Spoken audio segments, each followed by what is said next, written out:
Hey guys, Dr. Tobisch here again with Whitefish Chiropractic. This is the second video in our golf-related conditions series. In this video, I'm going to be talking about a condition that notoriously causes low back pain known as Flathead syndrome. Flathead syndrome is a repetitive stress injury resulting from micro instability between some of the joints in our spine. So if you can see this model here, you can see these joint surfaces. As we extend and rotate through our golf swing, these surfaces are running into each other.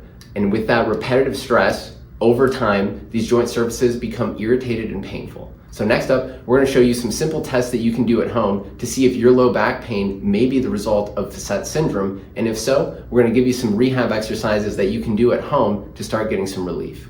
All right, guys, next we're going to show you a simple test that you can do at home to see if your low back pain is the product of Flathead syndrome. Remember, Flathead syndrome is the result of the facet surfaces repetitively banging into each other. So that's basically what we're going to do in the test. So initially, we're going to have our patient just put her hands behind her back and extend backwards.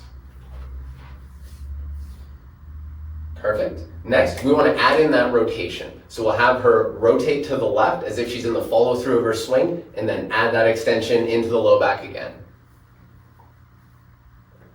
Perfect. And with each of these tests, specifically the second one, we want to see if that rotation and extension produces that sharp, specific pain in your low back. All right, guys, next exercise we're going to look at to help deal with these irritated facet surfaces is going to be a supine knees to chest exercise. So you're basically just going to be laying flat on your back, pulling your knees up towards your chest, but I'll show you one just so you can see.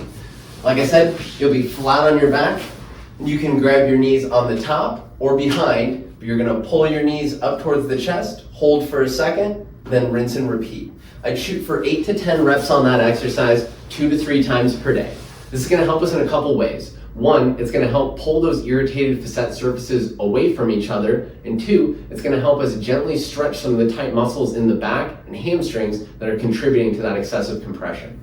Last exercise we're going to look at today is going to be a cat-camel exercise to start restoring motion and segmental control in the spine. So we're going to be doing this slow and controlled, basically one joint at a time, and we're going to avoid the painful range. So if letting your back fall down towards the table too much causes pain, then just stay outside of that painful range. So we'll be starting down at the belt line, basically working from the belt line just to the mid back. And like I said, slow and controlled, one joint at a time. So we're going to have Dr. Annie tuck her tail underneath, then start rounding these joints up, slow and controlled, one at a time.